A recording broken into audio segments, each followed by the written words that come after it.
That's when he pulled the chain. See him with the padlock there? That chain was around the black man's neck. Not just a black man, but a Rasta man. A Rasta black man, yeah? Rasta.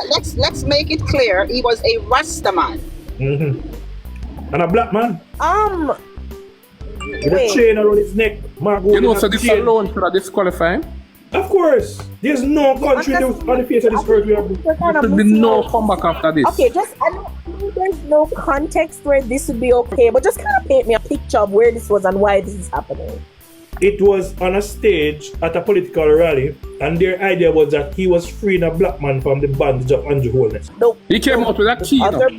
He came out with a key, right, and unlocked the chain from around the Rasta man's neck. There was holding the chain in his hand and unlocking it. You understand how tone deaf and inappropriate that is?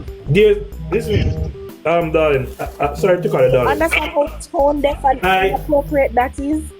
So, Triple X. I don't even know. That's why it hurt me heart when he come out and not wrong with it. It paid me heart when he said for time out. Nathaniel, one at a time. When I finish. There's a popular blogger by the name of Triple X. I don't even know him or hear about him. He was on a live trying to justify why Mark Golding would have a man in a black man in a chain, and why we should not interpret it as how we see it. No, Triple X not really understand. What this shows me is that Mark Golding's capacity or thinking, his ability to think rationally. If you're gonna lead a country, you must be able to think critically and rationally and have a sense of presence, correct? Why use slavery as your analogy though, given that you're a white man of descendant of slave owners?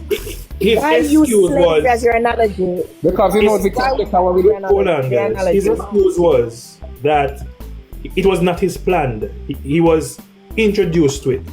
And I'm saying, if you are a leader, a rational leader, you would have run with this foolish idea. Say no, but you see me white. And that's how a black man would have chain around his neck. Black man would spell sense. But he went and followed. Why would a white man? No, that's to show you that he's not a leader. Yeah. He was led into the situation. That's what he's telling you. He's not a leader. How can you be a leader and led into the situation like this? I'm not trying to bring anything that you gentlemen are saying and lady into disrepute, but I'm genuinely asking, and this is just me asking for full transparency and honesty. This is not AI. This is not Photoshop. Like, this genuinely happened.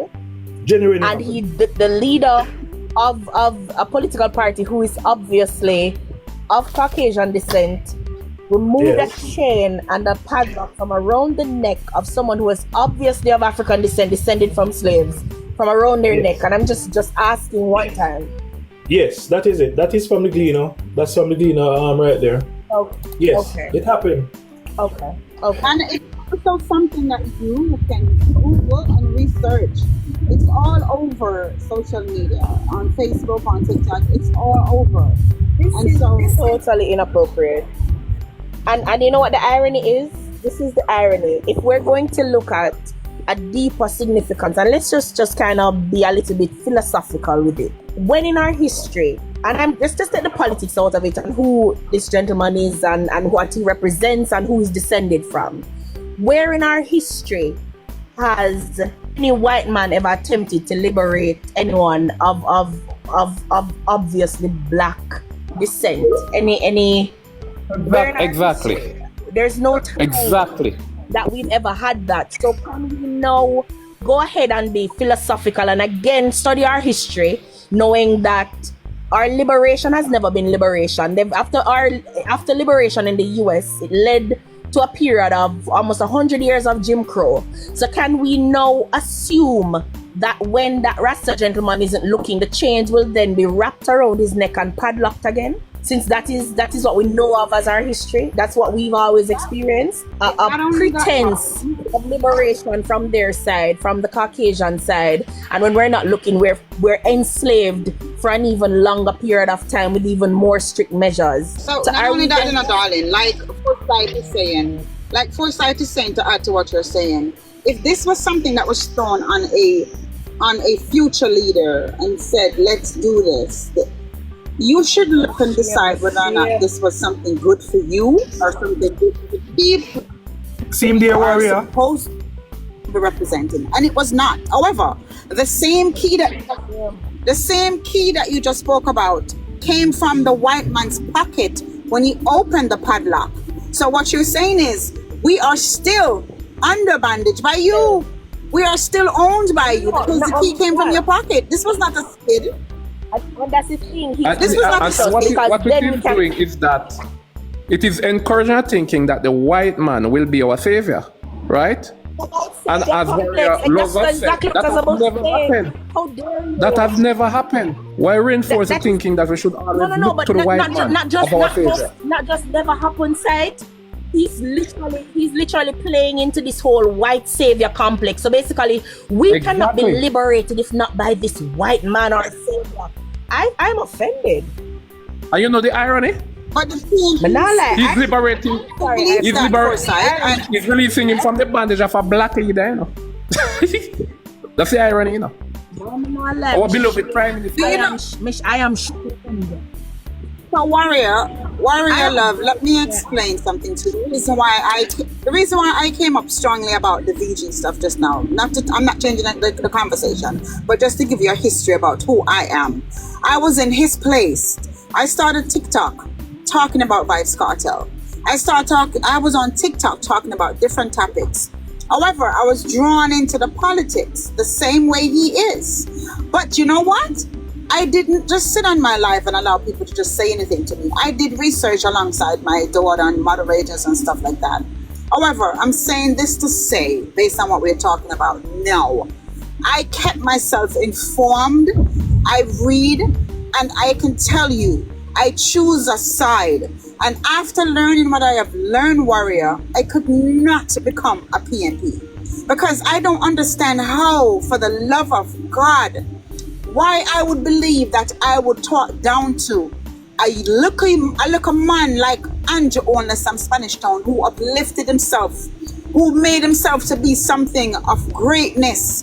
Why I would talk and look bad at this one, but think that a white man, because of who he is, and he claim, this is what they told me, he done rich already, and he told them, him done making money, him rich already, and him not come for scrape. And because of that reason, I don't like the black boy from Spanish Town. I prefer the white man. This is what they told me in my life. Did he I'm saying this is what they told me. Yeah, a yard boy that, yeah. Okay. And he can't give Mark Golding, and Mark Golding hold him and pull in chain and run in there. That's to show you. So that is the Baraka Master. That is a field slave right there, carrying the other slave that is in bondage to the white man to release him.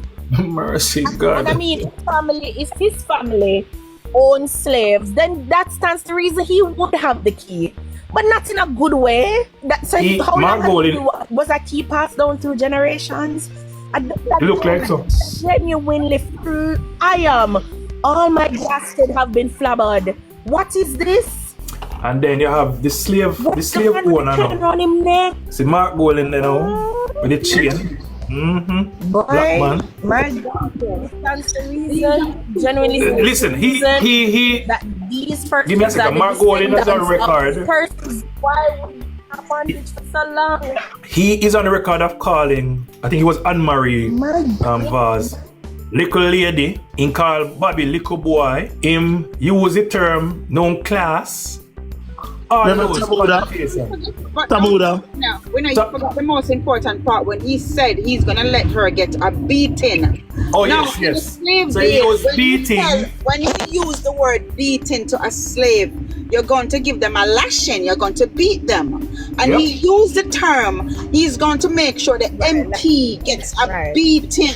And I'm saying, like, come on, guys, are we blind deaf, or what is it?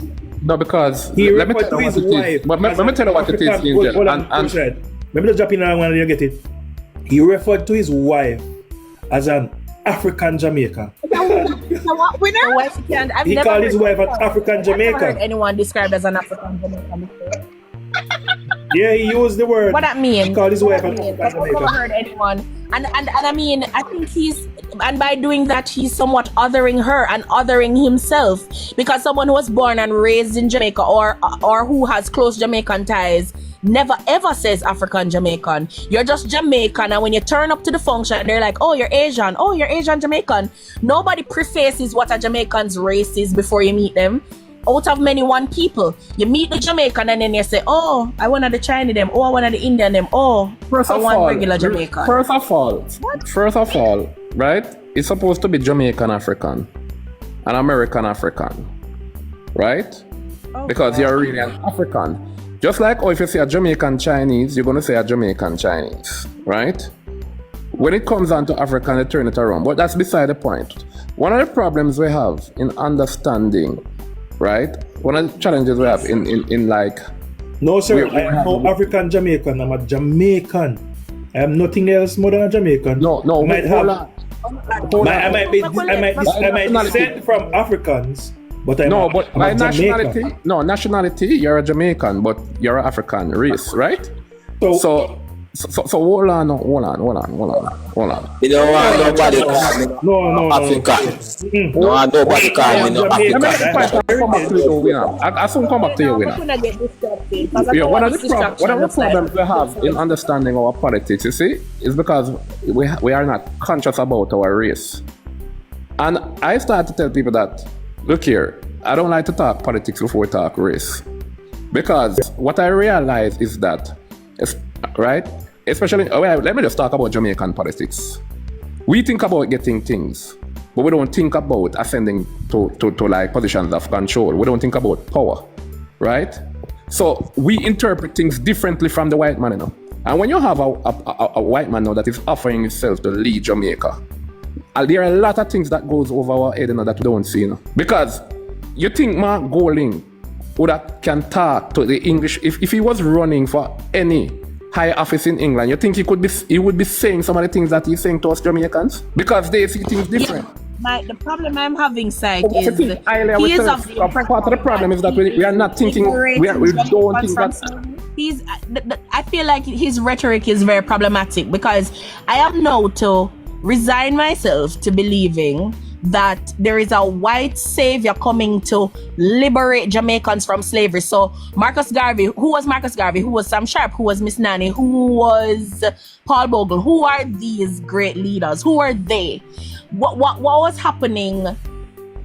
What was happening all those decades ago, those centuries ago, when they were liberating us? What was that?